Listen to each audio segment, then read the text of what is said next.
In medieval Europe, a girl could be married off at just 12 years old, her future sealed before she even knew what love meant.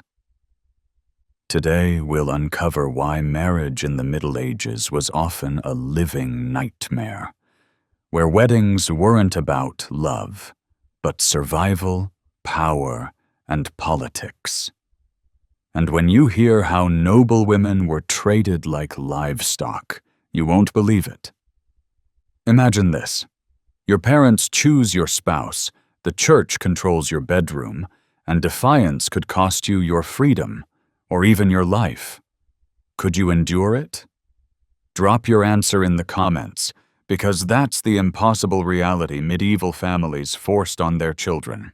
Picture a 13-year-old girl, still playing with dolls, suddenly dressed in a wedding gown.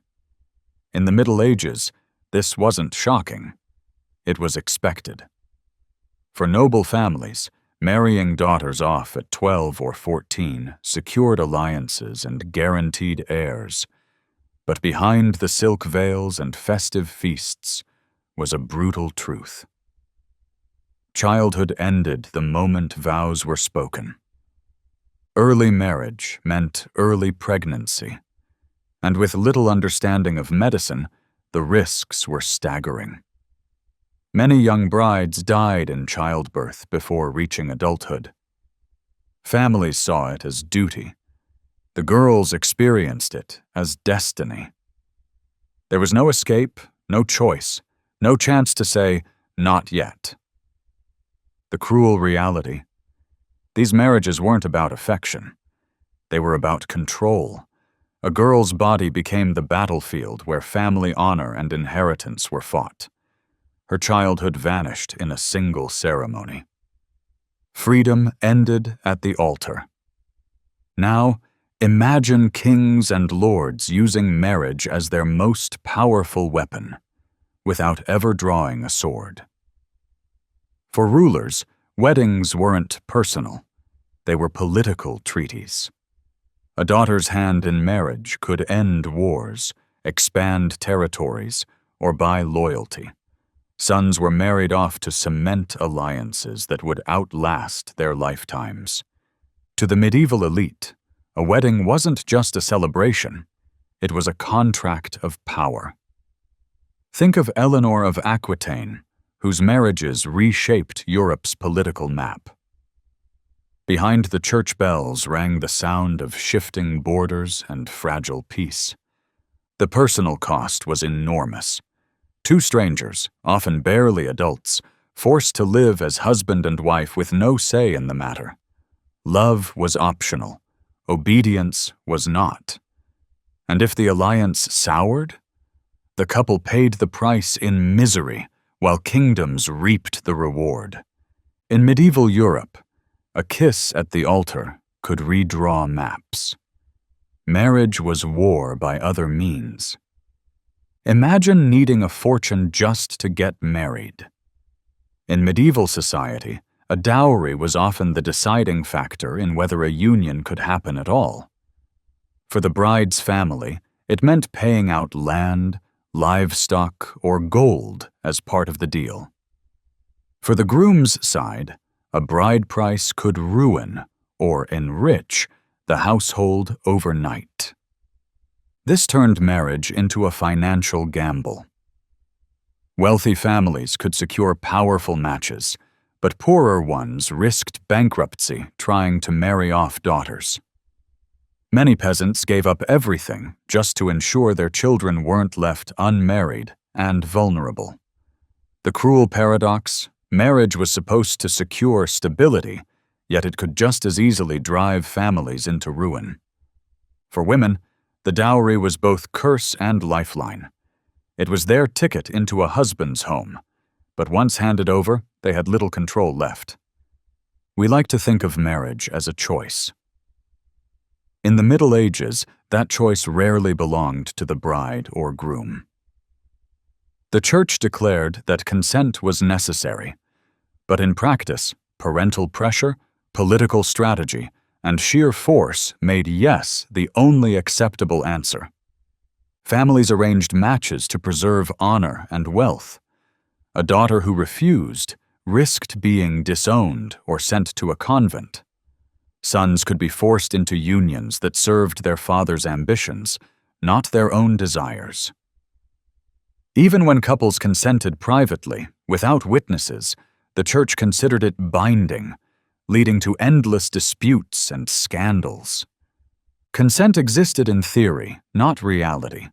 For most, saying no was simply impossible. Marriages were inked long before emotions ever entered the picture.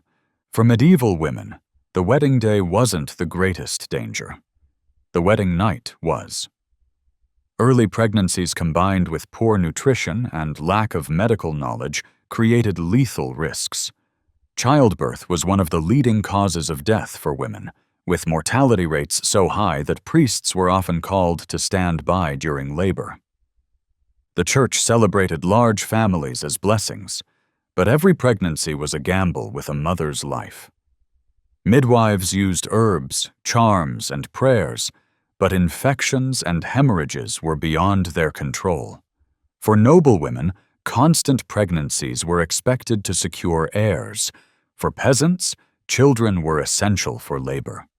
Either way, women bore the crushing weight of survival itself. Behind every cradle was a grave risk.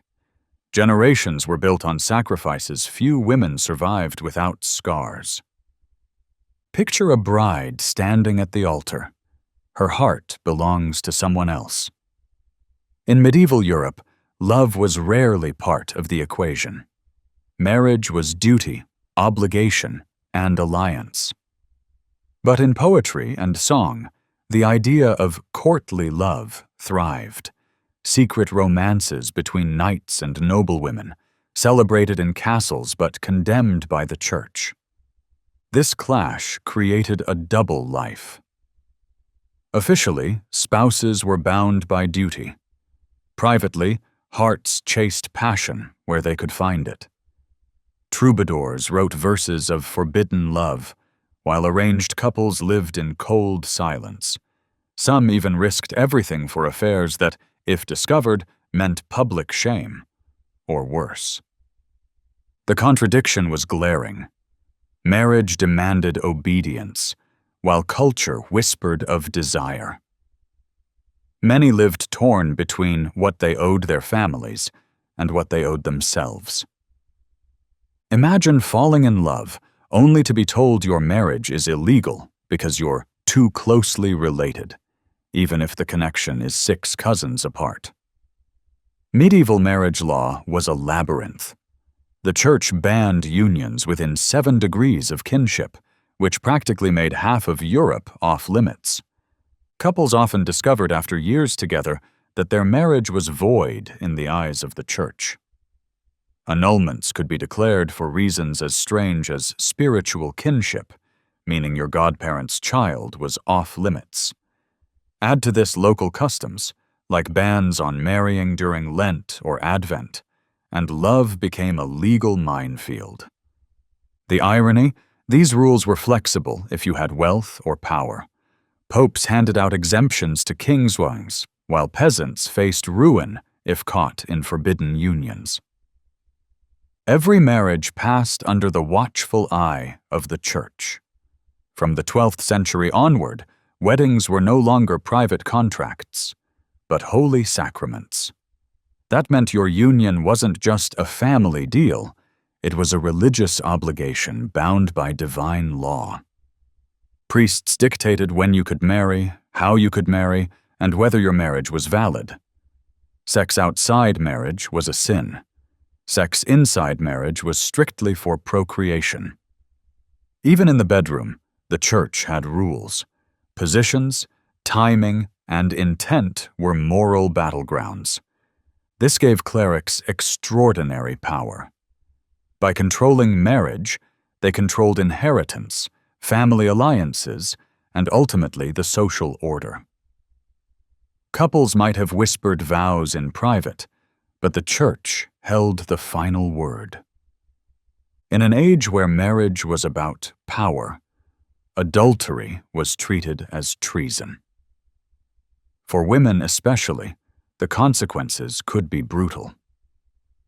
A nobleman caught cheating might face gossip or fines. A woman caught straying could face public humiliation, whipping, or even execution in extreme cases. Adultery laws weren't about fairness. They were about property. A wife's infidelity threatened lineage and inheritance, casting doubt on heirs. That's why women bore the harsher punishments, while men often escaped with little more than scorn. In villages, public shaming rituals made examples out of unfaithful wives, parading them in the streets. Yet, despite the risks, affairs thrived in secret. Courtly love poems celebrated the thrill of forbidden passion, and nobles often had mistresses without shame. It was a dangerous double standard. Now step away from castles and look at peasants. For common people, marriage wasn't about dynasties. It was survival. A partner meant shared labor, protection, and children who could work the fields. Alone, you risked starvation. Together, you had a fighting chance. Peasant weddings were humble, but deeply practical. Families pooled resources, livestock, and land to make ends meet. Marriage contracts focused less on romance and more on who brought what to the table. A good match meant more hands at harvest, stronger defenses in hard times, and a guarantee of care in old age. This made marriage less of a dream and more of a necessity. Love might grow, but survival came first. In villages, marriage wasn't about ambition, it was about endurance. Picture being born into privilege only to realize it means living as a pawn. Noblewomen in the Middle Ages carried immense symbolic weight, but very little personal freedom. Their marriages weren't just arranged, they were calculated moves in the game of politics. A young duchess or princess could be shipped across Europe to marry a stranger she had never met, all to secure her father's ambitions. Once in her new household, her duties were clear: bear heirs, maintain alliances, and keep quiet. Wealth bought her fine clothes and servants, but not autonomy. Some noblewomen did carve out influence, managing estates, commanding servants, or even shaping diplomacy behind the scenes. But for most, life was gilded captivity. If these hidden truths about medieval marriage shock you, make sure you hit subscribe. Because next week, we're uncovering the dark secrets of medieval medicine. Leeches, bloodletting, and treatments so strange they'll leave you speechless. Trust me, you won't want to miss it. Behind the pageantry of medieval weddings lurked a terrifying reality: the consummation. In many noble households, the first night wasn't private at all. Witnesses might stand outside the chamber, or worse, inside, to ensure the marriage was sealed. For young brides, often teenagers, the experience could be traumatic. Consent was irrelevant. Duty demanded obedience. In some cases, entire households celebrated consummation as proof the marriage was valid, reducing the most intimate moment of life to a public performance. Failure to consummate wasn't just embarrassing, it could annul the marriage and spark political crisis. Imagine the pressure: the survival of alliances and dynasties resting on a single night. The cruelty of the system left many scarred before their adult lives had even begun. In medieval Europe, marriage didn't just unite two people, it merged bloodlines. And with bloodlines came land, titles, and wealth. Children born of these unions weren't just sons and daughters. They were bargaining chips in inheritance wars. When a noble died, disputes erupted over who had the rightful claim. Marriages arranged decades earlier suddenly determined the fate of entire kingdoms. Brothers turned against brothers, Cousins became enemies, and dynasties collapsed under the weight of old contracts. For families, securing marriages meant securing the future. But for children, it often meant being used to prevent or ignite conflict. Their personal happiness was irrelevant compared to the land they represented. Think you could walk away from a miserable marriage? Not in the Middle Ages. Divorce as we know it today was practically impossible. The Church declared marriage a sacrament, holy, indissoluble, eternal. There were loopholes, but only for the powerful. Kings sometimes sought annulments by claiming the marriage was never valid, often on absurd grounds, like being distant relatives or not consummating. For ordinary people, those options were fantasy.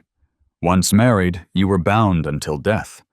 Unhappy couples lived trapped, sometimes for decades, forced to endure each other while secretly yearning for freedom. The only real escape for women was widowhood, or the convent. Men might take mistresses, but women bore the consequences of defiance. In medieval law, marriage wasn't just about uniting two lives, it was about controlling property. When a woman married, her possessions often transferred directly to her husband. Land, dowry, even personal belongings became part of his estate. For noble families, this meant securing influence. A wealthy bride could enrich her husband's holdings, while a poor one added little more than labor. Widows sometimes regained property rights, but only if they fought fiercely against male relatives eager to seize control. The irony was brutal. A woman was essential for passing on wealth, yet rarely allowed to manage it. Even queens struggled to hold their own lands without constant legal battles. Not everyone accepted their fate. Some couples defied families and the church by marrying in secret, or simply running away together. These unions, called clandestine marriages, carried enormous risks. Without witnesses or parental approval, they could be challenged, annulled, or punished harshly. Yet passion pushed many to risk everything. Elopements were romantic rebellions against a system that treated love as irrelevant. Lovers fled to neighboring villages, hoping sympathetic priests would bless their vows in secret. The price of defiance was steep. Families disowned children, church courts intervened, and communities branded rebels as outcasts. Still, the desire for freedom made forbidden love an unstoppable force. Life in the Middle Ages was brutally uncertain. Plagues swept through villages, wars ravaged lands, and men often died young from battle or disease. This left countless women widowed, sometimes before their 20th birthday. For widows, remarriage was less about romance and more about survival. A single woman with property became vulnerable to greedy relatives or opportunistic suitors. Many remarried quickly to secure protection, while others were forced into unions they didn't want. Some chose the convent, trading one form of captivity for another. Widowhood was paradoxical. It offered a rare taste of independence, since widows could sometimes control estates. But it also painted a target on their backs. Freedom was fragile, and safety often demanded surrendering it again. For those unwilling or unable to face marriage, there was another path: the cloister. Convents offered sanctuary from the dangers of childbirth, the humiliation of arranged matches, and the suffocating grip of family politics. Life in a convent wasn't easy. Strict rules, constant prayer, and vows of chastity demanded absolute devotion. Yet for many women, it meant something priceless: choice. Nuns could pursue education, manage lands, and wield spiritual influence rarely available to married women. Some families even married off daughters to the church, paying dowries to monasteries instead of husbands. It was less a holy calling and more a transaction, but one that sometimes gave women greater agency. In the halls of castles, poets and troubadours sang of courtly love, an ideal where knights pledged loyalty to unattainable ladies, often already married. These tales painted love as noble, pure, and above worldly duty. But outside the verses, reality was harsher. Most marriages were cold alliances, sealed for politics and property. While the stories of Lancelot and Guinevere enchanted audiences, real couples struggled in unions with little affection. Courtly love became a kind of escape, a fantasy world where passion existed, even if only in song. The contrast was painful. Villagers and nobles alike heard tales of romance but lived lives where duty crushed desire. The ideal was celebrated, but the practice was condemned. Medieval marriages weren't just bound by law and family. They were soaked in superstition. Couples avoided marrying on unlucky days, like Fridays or during Lent, believing it cursed their union. Charms and amulets were slipped into bridal clothes to ensure fertility, while priests blessed beds with holy water. Some beliefs were bizarre.